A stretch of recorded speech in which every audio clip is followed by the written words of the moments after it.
Hi guys, I'm Sarah, the Real Simple Mama.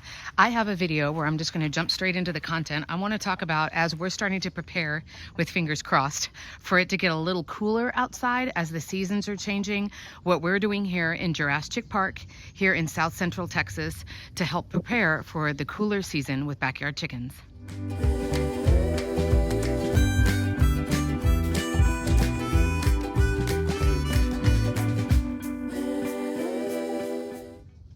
Hello, everybody. As usual, I'm not trying to sell you anything. I will certainly tell you the stuff that I'm using, but this video is more about like, you have the inevitability of it is starting to, you're really into full swing in autumn. You're getting into cooler temperatures. Here are just some things to think about if you've got backyard chickens. And as always, I'm going to give you a list. I'm not going to go into a ton of detail about any of them.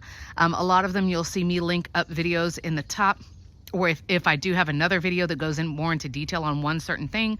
But otherwise, as always, just pick and choose what works for your flock. The conversation, the comments that are usually here on my channel are usually very, very helpful. People who live all over the world, who have all different kinds of ideas with different breeds of chickens and all different kinds of stuff. So let's get into it. We're in October now here in South Central Texas. It's not cool yet. I wish it was. Right now we're like 65 in the morning and we're like, ooh, but I'm starting to think ahead because as usual, unfortunately, we usually don't get much of an autumn. It's like hot, hot, hot, hot, hot, and then bam, winter. So we're starting to think about things to do. And these are things to help your chickens and for you to just be prepared when it comes to supplies and stuff like that. And like, oh crap, I didn't think about it.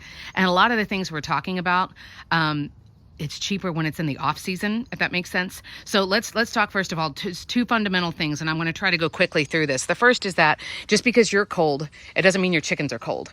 Especially if you have full-grown chickens. We're not talking baby chicks, and we're not talking silkies or frizzles. Those are chickens who don't have the typical waterproof feathers. Their feathers are like funny, like unfortunately, like my poor little rooster, hey, hey. But if they've got like all the typical chicken breeds, like you can see Fennec there in the chair, under the chair to your left, she's an Easter egger. All of my Wyandottes that are over here and my little hybrid, all of them. Sorry, I'm closing the gate. Just because I'm cold, it doesn't mean that they're cold. And a lot of people, they do all kinds of crazy things because they're uncomfortable or they're chilly. So they think, oh my God, I've got to do something for my chickens. Not necessarily.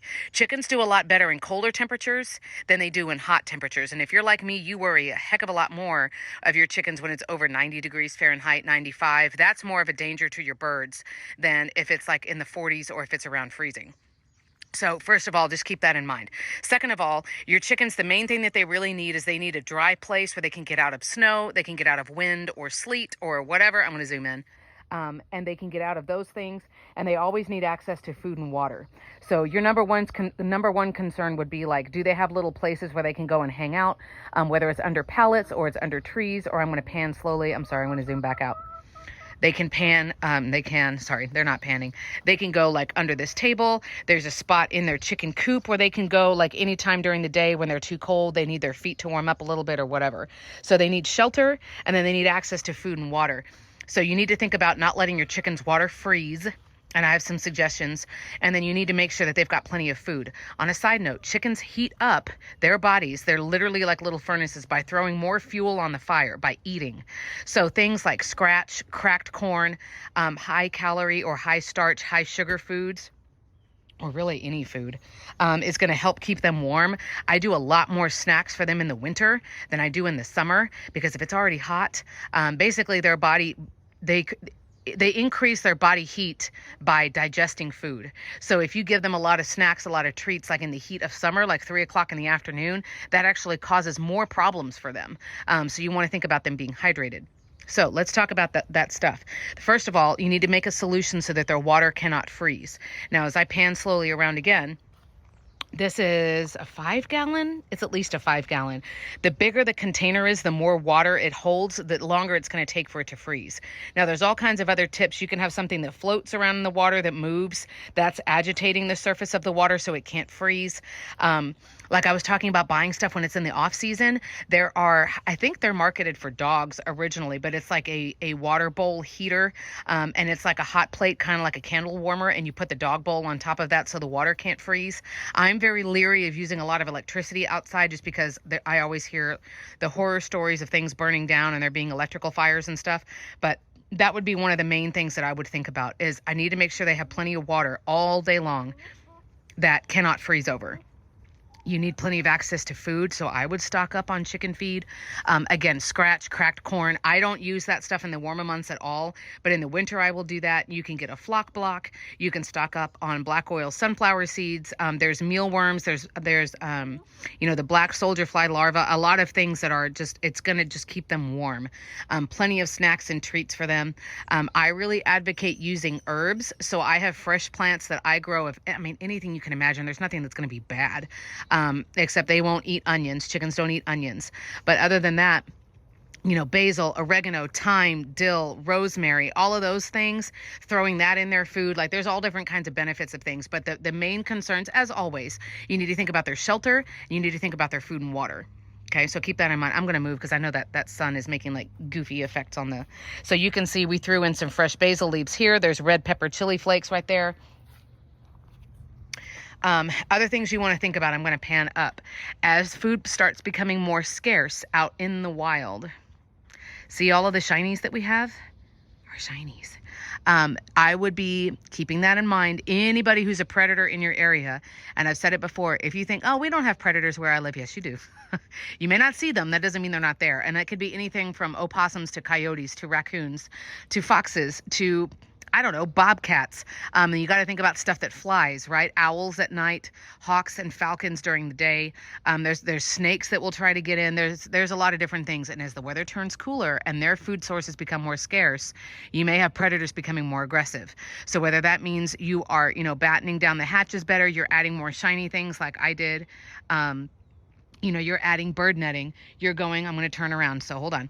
You're going through all of the perimeter of your run and reinforcing that. I've added, obviously I don't have enough material to do everything, but I'm adding that green wire that's really, really small. Wild birds can't get in. Of course, I just did one section, so like duh, Sarah, they can still get in. I know, I'm working on it. I just, I only have 2 arms.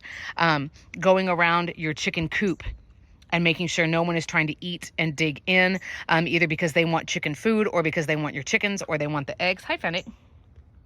How embarrassing. Sorry, girl. So be thinking about reinforcing all of that.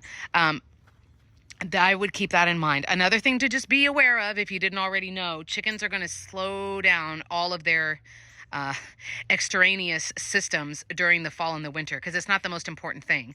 So they're not going to be laying as many eggs. Even your younger layers. Oh, Lacey. My sweet old chicken.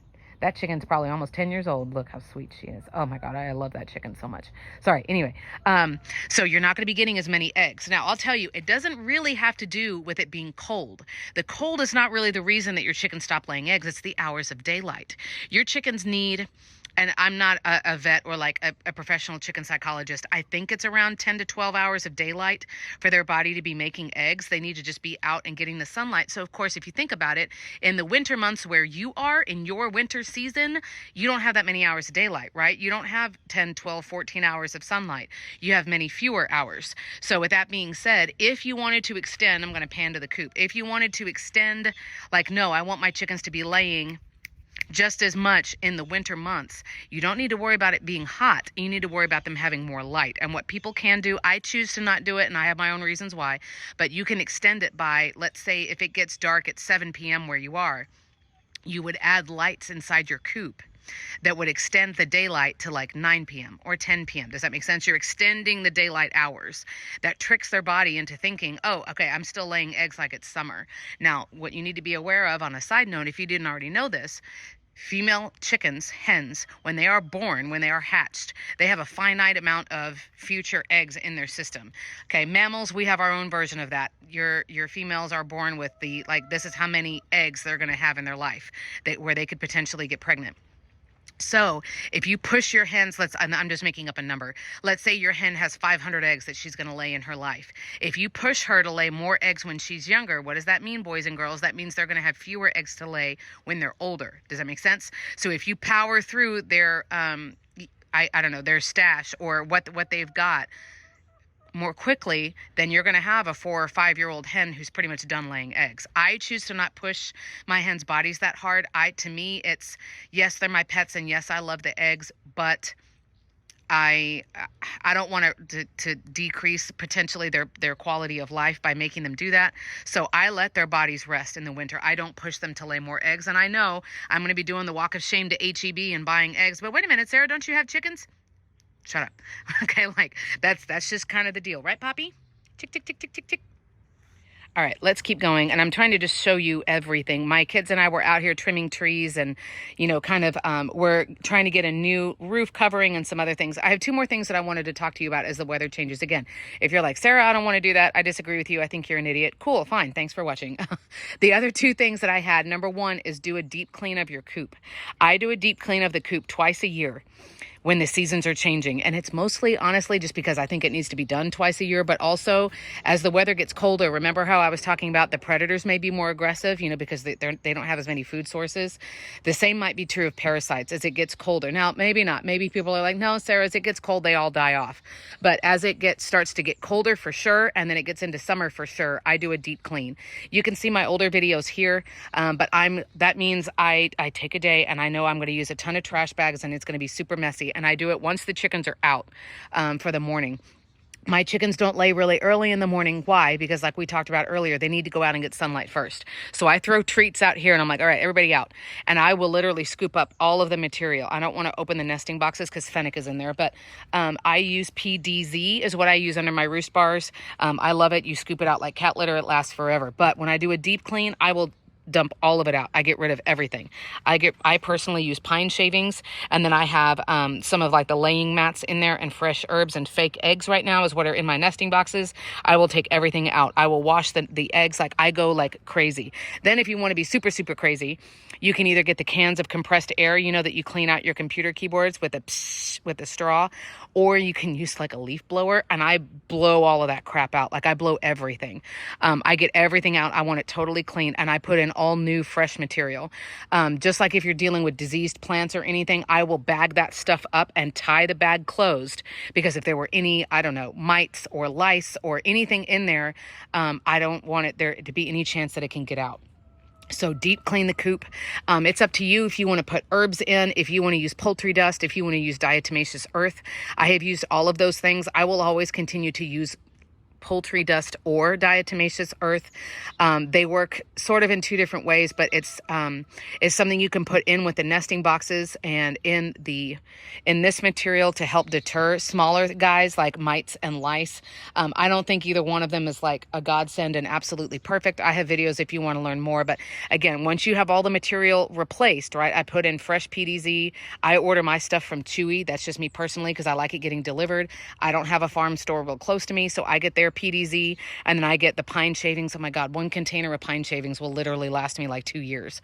Put all fresh material in it, and then you can sprinkle the dust or the diatomaceous earth, again, just to be an extra preventative. But I do all of that. And then the last thing that I would suggest looking into, well, hello, that I would looking into, hey, Fennec, that I would look into is if you want to do any kind of medication for your chickens. Again, this is optional. There's things that are more like vitamins, like electrolytes. The one that I like is called Rooster Booster. And when you smell it, it smells like those emergency, like those vitamin C packets to keep you from getting sick in the winter. They have things like that are really easy water additives. You could do other things that are just like preventative, helping boost your chickens, like apple cider vinegar, if it's the raw, chunky kind. I know that sounds so appetizing. Or you could put in raw garlic that has like the oil. There's all different kinds of things you can put in your chicken's water. Sometimes they do need fresh water, at least 50 to 75% of the time, just to help like their system, right? Like if you took a crap load of vitamin C every day, it would end up causing problems, even though you're like, but I'm taking extra vitamins, right? So everything in balance. If you want to look into the more heavier stuff, there is, you can choose to deworm, right, Lacey? She's so sweet. I deworm my chickens twice a year. They actually got dewormed a couple months ago because I brought in new chickens. And so we did a full cycle of deworming. But if you haven't done it in 6 months, you certainly can. I wouldn't get obsessive over it and do it more than twice a year. I use my chicken tenders journal so that I can document, wait, when did I do that? Because it feels like I just did it last month. Oh, no, wait, crap, it was in February. Okay. And then then you can kind of keep track of everything and who you dosed and when and how much and blah, blah, blah. But if you look into medications, some people vaccinate their chickens when they're chicks and all of that stuff. I deworm twice a year, and then I'll put water additives in their water in the winter months occasionally, but I don't obsess about that because when in doubt, like fresh water is never going to be bad for them. If you get, like I said, if you get obsessive with stuff you put in their water, it can cause other problems. Like it'll cause their eggshells to be really weak. It could cause, problems with like their calcium absorption and stuff like that. So you want to be careful. But if I add things in their water, it's mostly in the winter. Again, I'm trying to just give them little things to boost their immune system and help them out. So if you choose to look into medicating and stuff like that, just so you know, here's the very, very last tip. The 2 medications that I keep on hand, I keep a Denagard, which is like to help with respiratory illness. You put it in their water and you clean their water and do it for 5 days. That's to help with cough, cold, sniffles. You can do it as a preventative dose. I never have. I just do it if somebody's like, and then, like snorting and sniffling, and then I'll put it in the water for 5 days for everyone. And then the other medication that I use is Ivermax, which is a brand of ivermectin, which is a dewormer. It's absorbed through their skin, and then it gets into their bloodstream. So anybody who bites them and sucks on their blood, whether it's mites, lice, or internal parasites, it kills them. So that's what I keep on hand, that what I use. There is, Corid, which prevents against coccidiosis or treats for that. And there's other stuff if you want to go down that rabbit hole. But those are the things that I keep. And always, if you dose one chicken for something, I would dose everybody. Treat the whole flock. Even if you only see one bird that's got, mites on it or whatever, I would treat everybody. So as it gets colder, those are the things that we're doing. Again, I'm going to try to do some kind of covering. We're going to be able to take this tarp down because we're not going to need it because we're going to be only in the 80s. Woohoo!